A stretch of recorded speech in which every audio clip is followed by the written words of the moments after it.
Assalamualaikum warahmatullahi wabarakatuh.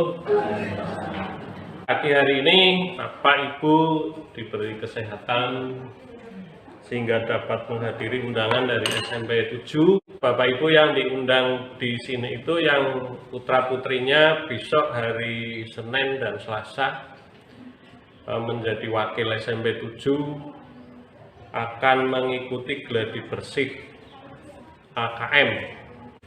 Oleh karena itu agar Bapak Ibu nanti mendukung, mendorong, memotivasi putra-putrinya, Bapak Ibu juga perlu tahu apa itu AKM.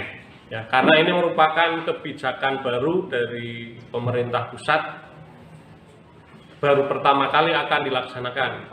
Nah, pelaksanaan yang sebenarnya itu bulan Oktober, ya. Jadi besok hari Senin dan Selasa itu baru gladi bersih, ya, gladi bersih.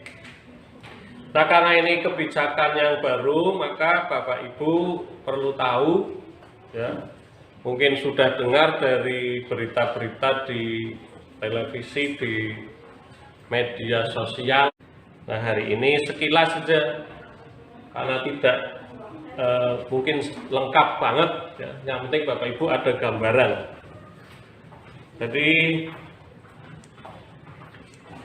kebijakan ini didasari oleh peraturan pemerintah nomor 57 tahun 2021 tentang standar nasional pendidikan. Jadi kalau dulu, ya, 2018 itu masih ada ujian sekolah berbasis nasional, masih ada ujian nasional. Nah, setelah keluarnya Permendikbud ini, nanti putra-putri Bapak Ibu itu tidak mengikuti lagi ujian nasional, ya. Ujian sekolah berstandar nasional pun sudah tidak ada di kelas 9. Adanya nanti ujian sekolah. Nah, ini di kelas 8 pun yang mengikuti AKM tidak seluruhnya, ya. Hanya sebanyak 45, ya. Walaupun yang diundang 50, yang 5 itu sebagai cadangan. Itu, ya. Nah, ini sekilas Bapak Ibu saged pirsani asesmen nasional itu evaluasi yang diselenggarakan oleh Kemendikbud, ya. Tujuannya ini meningkatkan mutu pendidikan, ya. Memotret input itu berarti siswa-siswi yang masuk di SMP 7 itu kualitasnya seperti apa. Literasi itu kalau bahasa gampangnya itu kemampuan memahami bacaan. Jadi, kalau numerasi itu kemampuan memahami, memaknai angka-angka. Jadi tidak ada ujian IPS, ujian Inggris, ujian IPA, bukan. Tapi digabung menjadi dua, literasi, numerasi. Walaupun di dalamnya nanti ini menyangkut berbagai bidang studi. Disingkat namanya AKM. Asesmen kompetensi minimum. Kemudian putra-putri Bapak Ibu juga nanti mengerjakan survei karakter. Karakter itu ya sifat kepribadian, ya. Jadi nanti anak akan memilih, setelah membaca perintahnya, memilih sesuai dengan karakternya anak. Karakter yang dikembangkan di sekolah itu ya harusnya karakter Pancasila. Profil pelajar Pancasila ada mandiri, loyal, ya, jujur. Dulu kan adanya ini ujian nasional. Ya, sekarang adanya asesmen nasional, ya.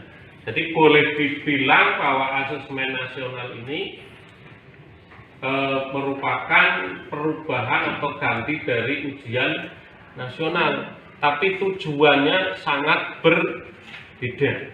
Ya, bedanya apa nih? Misalnya menilai hasil belajar peserta didik pada akhir jenjang. Kalau dulu waktu ujian nasional kan dilaksanakan di kelas 9, ya. Yang diujikan secara nasional ada 4 mata pelajaran. Dulu IPA, matematika, bahasa Inggris, dan bahasa Indonesia. Pelajaran yang lainnya itu ikutnya USBN, ujian sekolah berstandar nasional. Nah, mulai sekarang tidak lagi, tadi diganti dengan ini mengevaluasi kualitas pendidikan melalui tadi literasi, numerasi, survei karakter, survei lingkungan belajar.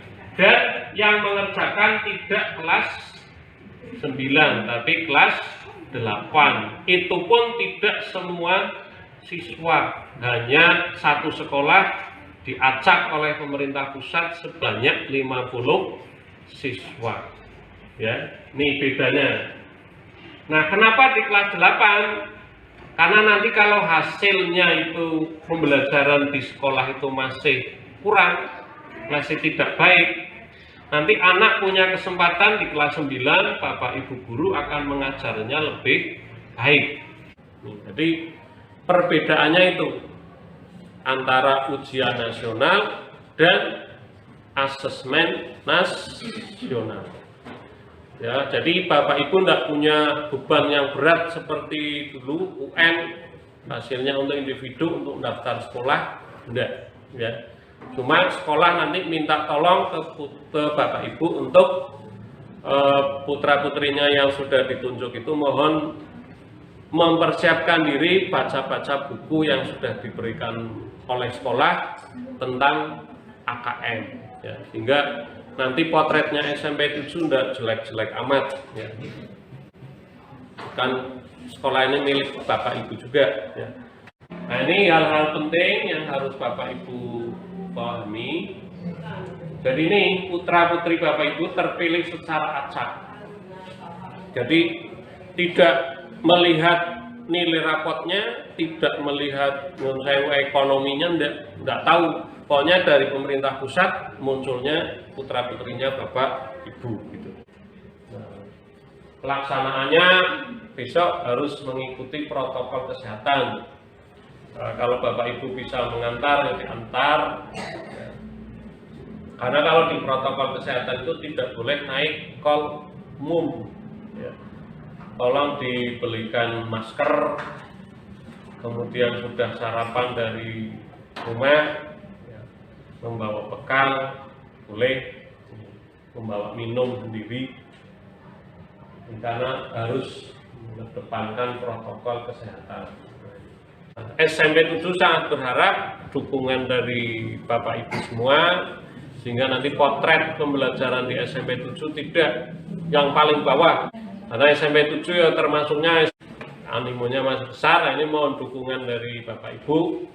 Putra-putrinya sering-sering diingatkan, jangan main game terus lagi, buka pus menjer, moco,